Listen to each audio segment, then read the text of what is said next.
In last lecture we have discussed about regulation of respiration. Okay, तो regulation of respiration में हमने discuss किया था कि रेस्पिरेशन कैसे कंट्रोल होता है, कौन कौन से मैकेनिज्म और या कौन सा part of brain helps in the process of respiration. तो देखिए रेस्पिरेशन हमारा जो पूरा कंट्रोल होता है वो न्यूरल सिस्टम से होता है. मैं आपको फर्स्ट पॉइंट बताया था, क्लियर हो गया. और हमारे बॉडी में एक रेस्पिरेटरी सेंटर होता है जो कि रेस्पिरेटरी रिदम को कंट्रोल करता है. और ये हमारा जो होता है portion, this is present in the brain, वो भी मेड्यूला वाले रीजन में. क्लियर हो गया. दूसरा पॉइंट हमारा ये था.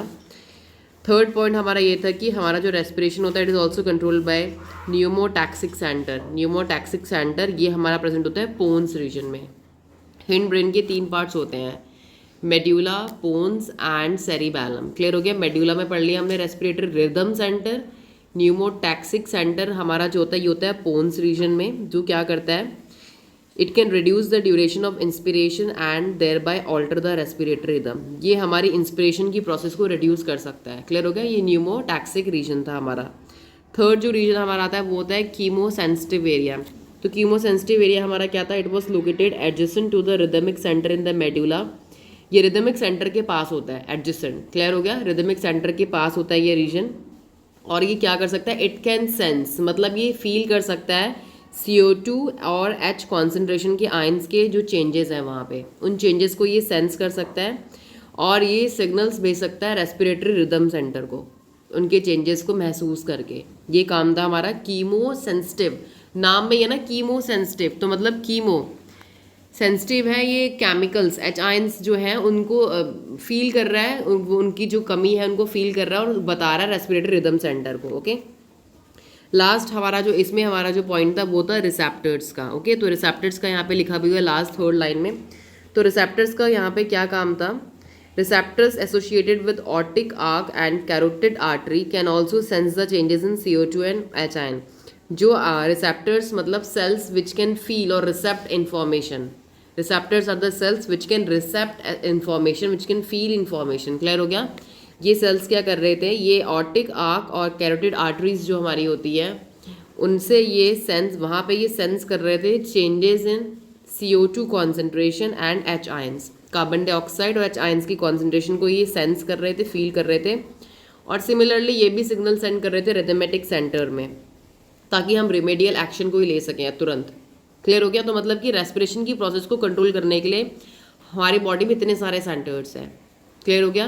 पहला न्यूरल सिस्टम पूरा रेगुलेट कर रहा है, फिर आपका आ गया रेस्पिरेटरी रिदम सेंटर जो मेड्यूला में है, उसके बाद न्यूमोटैक्सिक सेंटर जो कि पोन्स में है, उसके बाद कीमो सेंसिटिव एरिया. क्लियर हो गया, जो CO2 और H आयंस की कॉन्सेंट्रेशन की जो चेंज हो रहा है उसको सेंस कर रहा है.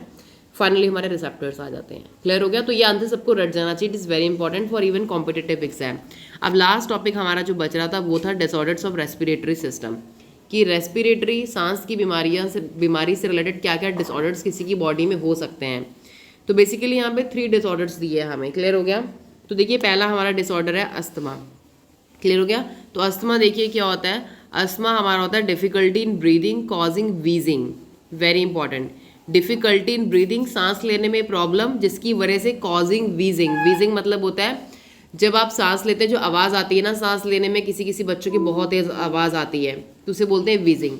साउंड प्रोड्यूस ड्यूरिंग ब्रीथिंग, जैसे सांस ले रहे हैं नाक से अलग सी आवाज़ आ रही है, लंग से अलग सी आवाज़ आ रही है, लग रहा है कि कोई पर्सन ब्रीथ कर रहा है हमारे सामने, वो जो वीजिंग होती है ना उसको बोलते हैं अस्थमा. वो अस्थमा वाले पेशेंट्स की सांस की आवाज़ें बहुत तेज़ आती हैं. क्लियर हो गया. क्यों होता है ये वीजिंग आवाज़ क्यों आती है, due to inflammation of bronchi and bronchioles. कल आपने लास्ट लेक्चर में स्टडी करा था ब्रोंकाई ब्रोंक्यूल्स क्या होते हैं. क्लियर हो गया. ब्रोंकाई से ब्रोंक्यूल्स की ब्रांचेस निकलते हैं, फिर एल्वुलाई. जो ब्रोंक्यूल और जो ब्रोंकाई होते हैं ना वहाँ पे इन्फ्लेमेशन, रेडनेस, स्वेलिंग हो जाती है. क्लियर हो गया. वो पोर्शन स्वेल हो जाएगा तो सांस अच्छे से नहीं निकलेगी, सांस को कठिनाई होगी एयर को, तो फिर आवाज़ें आएंगी. क्लियर हो गया. ये हो गया आपका अस्थमा.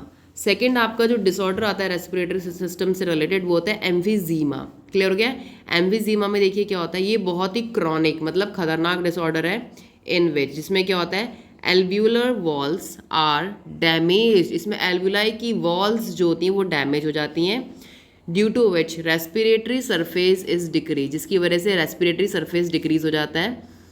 क्योंकि जब आपकी एल्वुलाई जो बलून लाइक बैग्स हैं अगर उनका अंदर का एरिया डिक्रीज हो जाएगा तो एक्सचेंज ऑफ गैसेस प्रॉपर नहीं होगा, इसकी वजह से क्या हो रहा है, डैमेज की वजह से सरफेस एरिया कम हो रहा है first of all.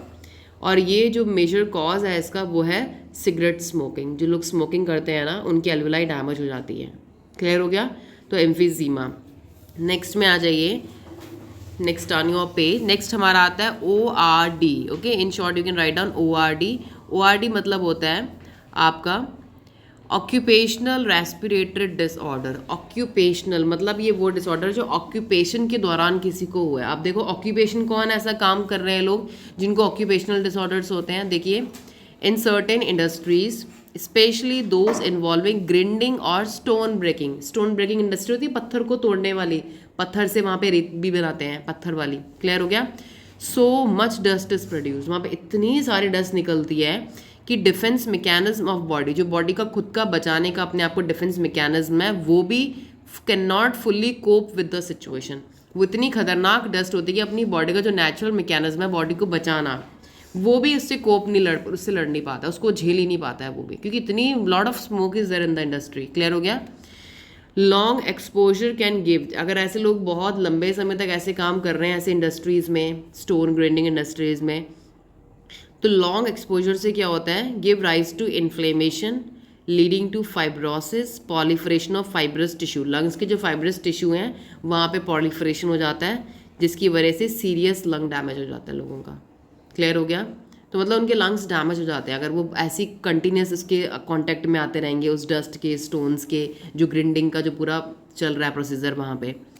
Workers in such industries should wear protective mask. तो देखिए, जो बड़ी बड़ी इंडस्ट्रीज़ हैं प्रॉपर अलग अलग रीजन से, वहाँ तो प्रॉपर वो लोग मास्क पहनाते हैं वर्कर्स को, पूरा ड्रेस होती है उनकी।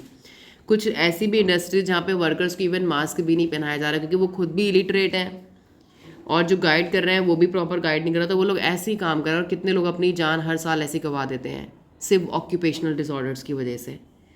क्लियर? तो एक अवेयरनेस सबके अंदर होनी चाहिए कि you should wear a mask, क्योंकि सांस में वो स्टोन्स की ग्रिंडिंग जो है बहुत ही महीन होती है, बहुत ही पतली, आपको पता भी नहीं चलेगा सांस में कितनी जा रही है वो।